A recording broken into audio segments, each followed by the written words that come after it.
God has given us life to live, and that life is best lived by grace. Blessed day everyone! Magandang araw po sa inyong lahat. For today's episode po, we're so excited because tatapusin po natin ang chapter 4 ng Galatians natin pong pinag-uusapan. Ito po ay sulat ni Pablo sa mga taga-Galacia na dito po ay sinasabi natin ito pong aklat ng Galacia ang pinaka-strong teaching ni Pablo patungkol po sa biyaya ng Diyos. So for today's episode po ay may pamagat na we are under grace and we are children of free. So pag-uusapan po natin ito, samahan niyo po ako ngayong araw.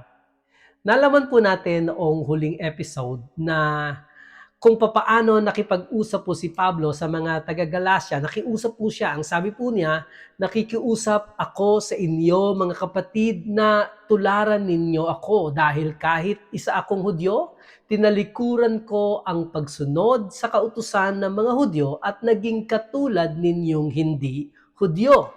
So, pinakikiusapan po ni Apostol Pablo ang mga taga-Galacia, mga Kristiyano po ng Galacia na samahan siya in rejecting the law as a means of being justified with God.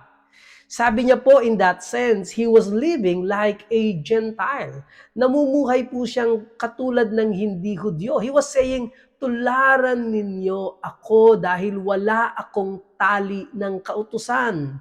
Katulad ninyo, you're supposed to be living like me because wala kayo sa kautusan. Then nagtanong po siya sa kanila pagkatapos ng marami niya pong sinabi at mga katotohanan kanyang inilatag. Ang sabi niya po ay, naging kaaway na ba ninyo ako dahil sinasabi ko ang katotohanan? O ang pagsasabi ko ba ng katotohanan ay nakasasakit sa inyo para ituring ninyo ako bilang kaaway? Napag-usapan po natin na ang pagmamahal ay lalong nagiging tunay kung sasabihin ang katotohanan regardless of whether ito ay tinatanggap o hindi ng mga tao. So dito po ay tutuloy po natin ang atin pong pinag-uusapan. Nasa verse 21 na po tayo ng Galatians chapter 4. Galacia Kapitulo 4, talatang 21. Ngayon, sabihin nga ninyo sa akin, kayong mga nais magpailalim sa kautusan, hindi ba ninyo alam ang sinasabi ng kautusan? Ang sinasabi po dito ni Pablo sa mga taga-Galacia ay kung talagang nais ninyo na mapasailalim ng kautusan, it is necessary that you understand what the law really says. Kailangan maintindihan ninyo kung ano ba talaga ang ibig sabihin ng kautusan. Nais kasing makatiyak ni Pablo kung talagang naiintindihan nila ng husto ang unwelcome consequence of the law. Meron pong consequence ang pagsunod sa kautusan. At kung kung talagang naiintindihan nila ito, bakit pa rin nila gustong mapasailalim nito? Alam niyo po ang kautusan o ang law was a single, complete system that demanded perfect obedience to all its precepts. And to be justified by the law, a person must keep all the law all the time or come under a curse. Hindi po pwede na susundin mo lamang yung mga parte na gusto mong sundin o yung kaya mo lang sundin. You have to keep every precept of the law perfectly or else you have broken the whole thing. Kaya't ang mga nagsasabi po na kailangang sumunod sa kautusan upang magkaroon ng katuwiran sa harapan ng Diyos, those people don't know what they are saying and nakasisigurado po tayo na kahit sila mismo ay hindi nakagagawa ng perpekto ng patungkol sa sinasabi ng kautusan. And obviously, these people lack understanding in regards to the law that keep them in bondage to it. Minsan po nagsalita si Pablo concerning sa mga kalagayan ng Judaizers. Ang sabi niya po sa Romans chapter 10 verse 2 to 4. Sabi ni Pablo, ako na rin ang makapagpapatunay na masigasig sila sa kanilang paglilingkod sa Diyos, kaya nga lang ay hindi ayon sa katotohanan. Ito'y sa dahilang hindi nila alam kung paano itinuturing ng Diyos na matuwid ang isang tao. Nagsikap silang gumawa ng sariling pamamaraan sa halip na sundin nila ang pamamaraan ng Diyos, sapagkat hindi nila alam na si Kristo ang hangganan ng kautusan. Dahil sa kanyang ginawa, ang lahat ng sumasampalataya sa kanya ay itinuturing ng Diyos na matuwid. Out of their own ignorance, they are trying to establish their own righteousness and not the righteousness of God. Ito po yung sinasabi ni Pablo. Sinabi rin po ni Pablo sa unang Timoteo, Kapitulo 1, talatang 7, sabi niya, nais nilang maging mga tagapagturo ng kautusan kahit hindi nila nauunawaan ang kanilang mga sinasabi ni ang mga bagay na buong tiwala nilang ipinapangaral. So magpatuloy po tayo. Galatia Kapitulo 4, talatang 22. Sapagkat nasusulat na si Abraham ay nagkaroon ng dalawang anak, isa mula sa aliping babae at isa mula sa babaeng malaya. Dito po ay ginagamit ni Pablo ang isang allegory o ang paghahambing patungkol sa dalawang babae representing two covenants, dalawang kasunduan, dalawang kobenante po. At ang dalawang anak ay nagre-represent po ng works of the flesh and the works of the spirit. Ang allegory po ay isang pagbibigay ng interpretasyon sa mga pangyayari sa kasulatan o sa mga tao at nakakapagpakita ng malalim na katotohanan. This is a story ng dalawang anak ni Abraham na lalaki, si Isaac at si Ismael.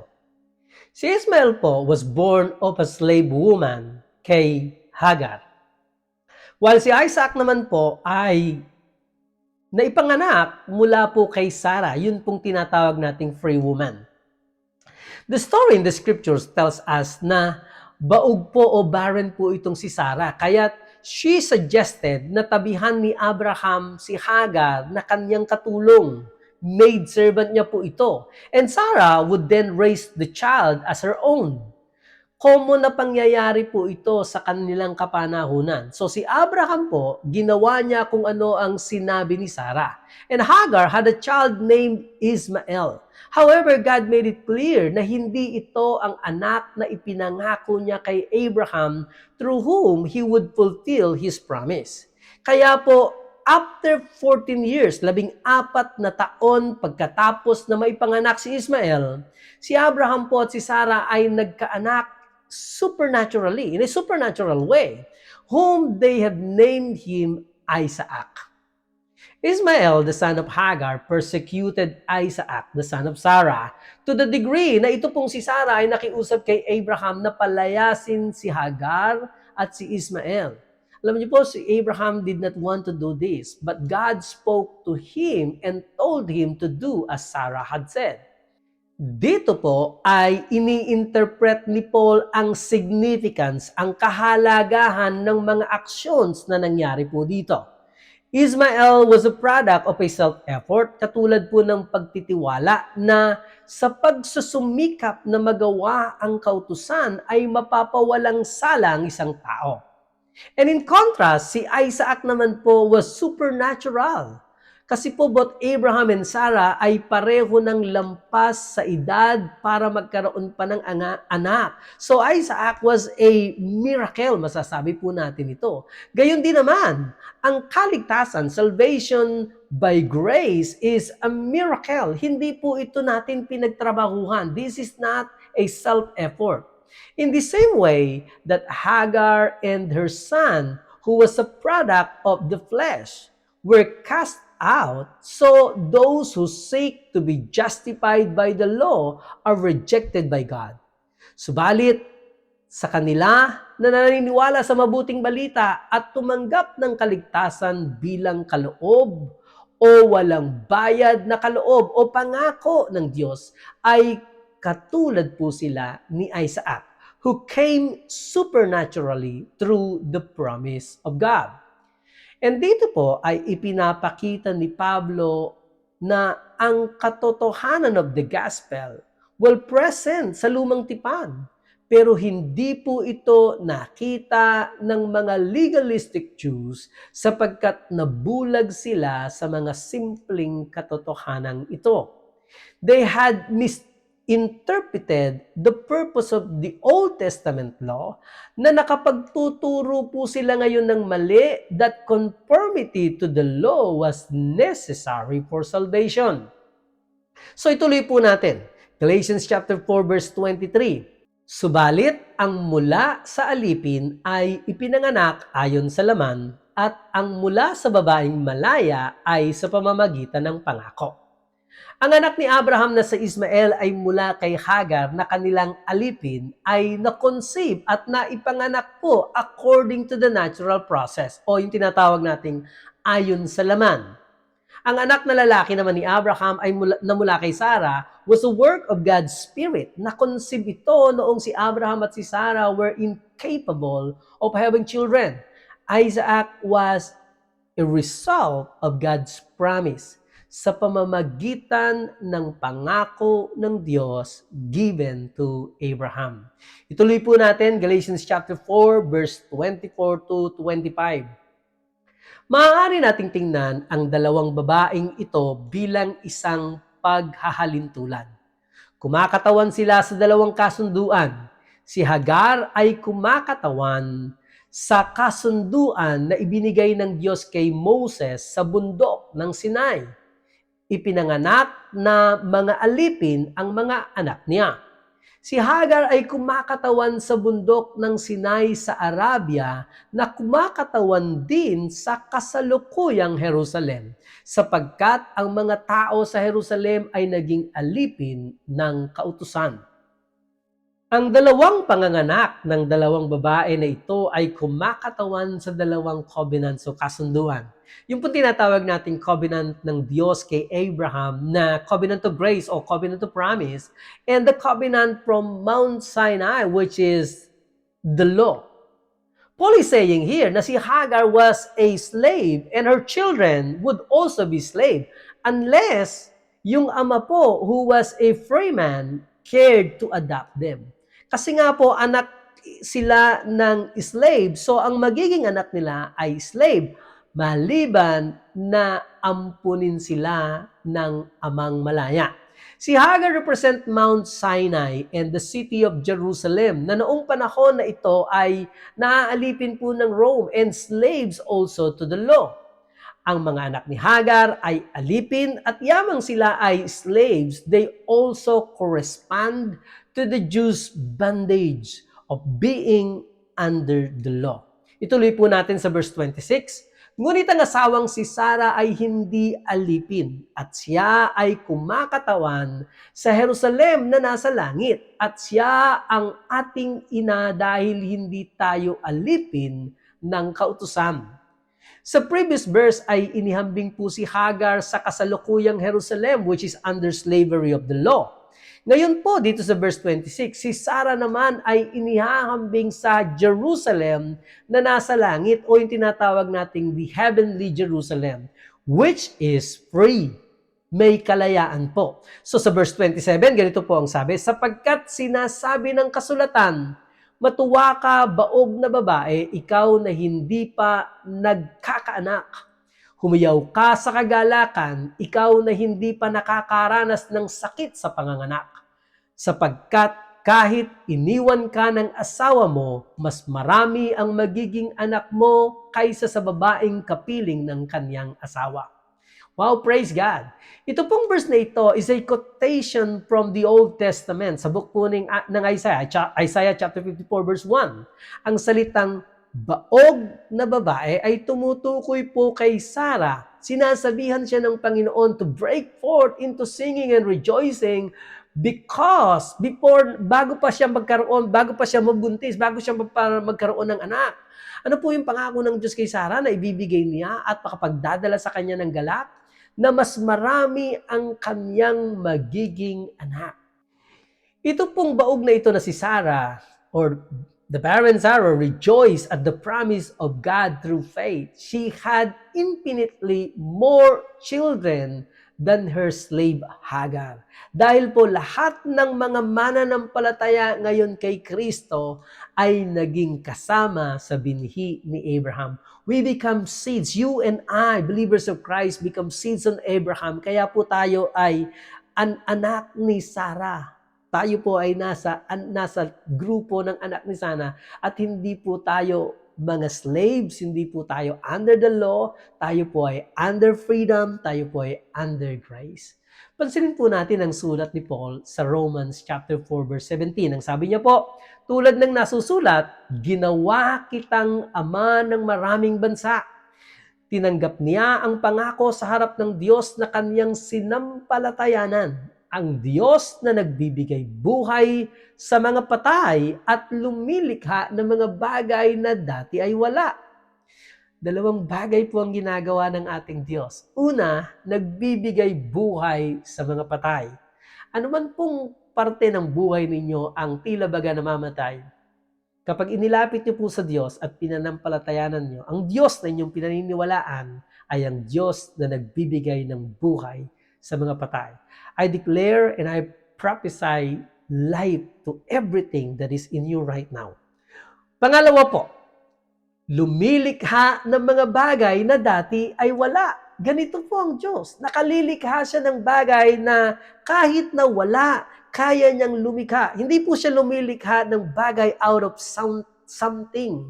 Ang Diyos po kapag lumikha from nothing, from non-existence to existence, ay nalilikha ng Panginoon dahil lamang sa kapangyarihan ng kanyang salita. Purihin ng Diyos. Ito ang ating Diyos na pinanampalatayanan.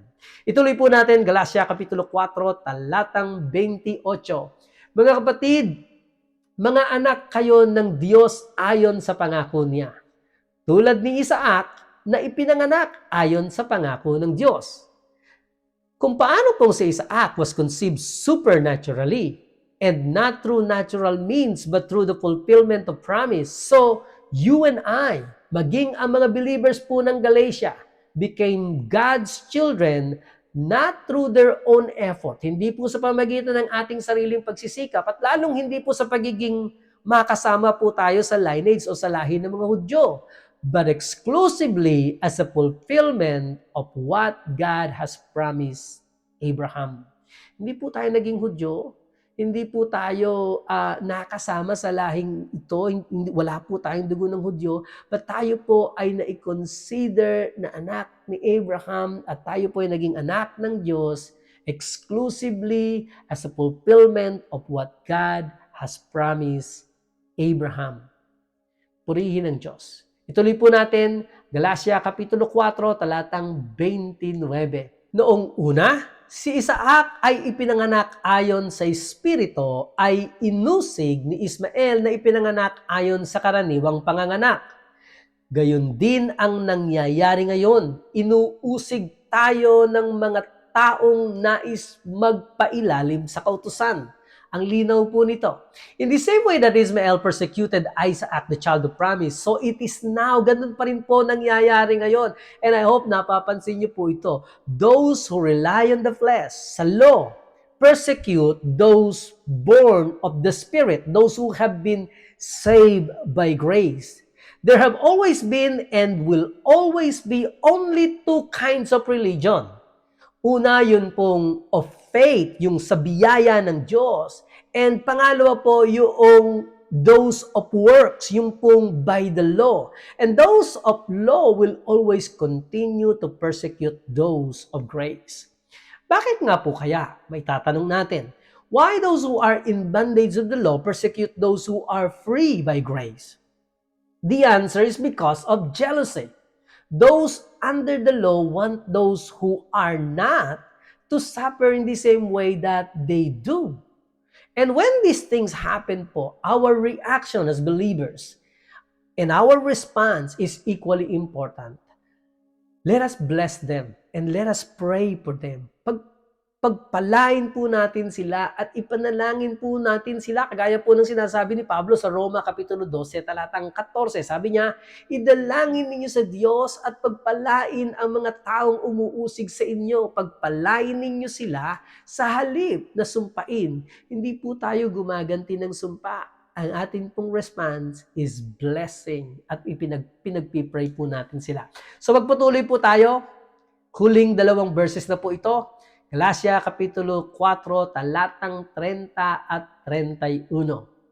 Pero ano ba ang sinasabi ng kautusan?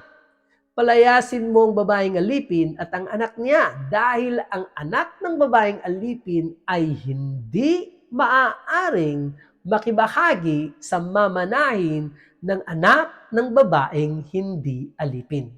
Kaya nga mga kapatid, hindi tayo anak ng babaeng alipin kundi anak ng babaeng hindi alipin. Dito ay dinadala ni Pablo ang mga taga-Galacia pabalik sa kung anong nakasulat sa Scripture. Paul was taking the Galatians back to the Scriptures. Ang punto ng kanyang sinasabi ay, just as Hagar and Ismael would not have any part in the inheritance of Isaac, ganun din yung mga nasa ilalim ng kautusan with its legalism. They will not inherit the promise of justification that comes by faith. Paul was just saying that we do not obtain right standing with God through the law. Hindi po yung kay Hagar o sa babaeng alipin. Ngunit sa pamamagitan ng pananampalataya, through faith, yung kay Sarah, yung babaeng malaya. Hindi na po tayo ngayon mga anak ng babaeng alipin o ng kautusan, ngunit mga katanggap-tanggap sa Diyos. Tayo po ay katanggap-tanggap sa Diyos sa pamamagitan ng pananampalataya. At nais ko pong magwakas dito po sa verse na ito.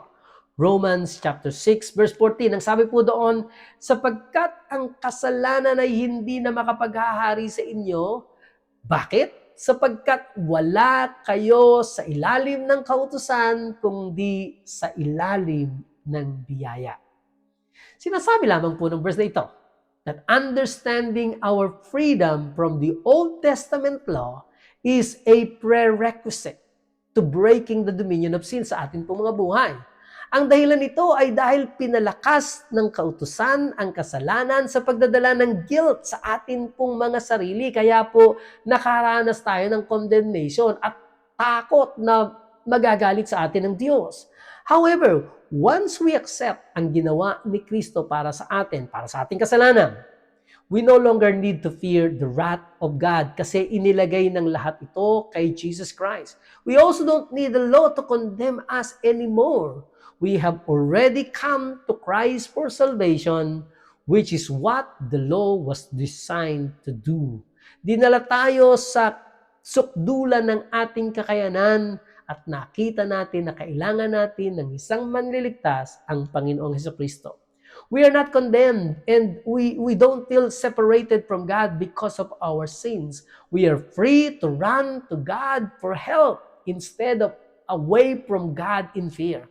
Therefore, understanding grace, ang pagkaunawa po ng biyaya ng Diyos at ang ating kalayaan mula sa kautusan ay susi upang ating mawasak ang pangunguna ng kasalanan at pagdodominance ng kasalanan sa ating mga buhay. Praise God! Purihin ang Diyos sa ginawa ni Kristo. Next episode po, Galatians chapter 4, it is exciting po dahil sasabihin dito ni Pablo sa Galatians chapter 5 na pinalaya na tayo ni Kristo para mabuhay ng malaya. Grace frees us from sin. It doesn't free us to sin. Pag-aaralan po natin kung paano pinapaalalahanan ni Pablo ang mga taga-Galacia not to use their freedom as an opportunity for self-indulgence. So sundan niyo po ito next week. Ito po si Baljamin Tatlong Hari at ito po ang Life and Grace. At ako po ay nagpapaalam sa inyo at nagbibilin, life is best lived by grace. Shalom!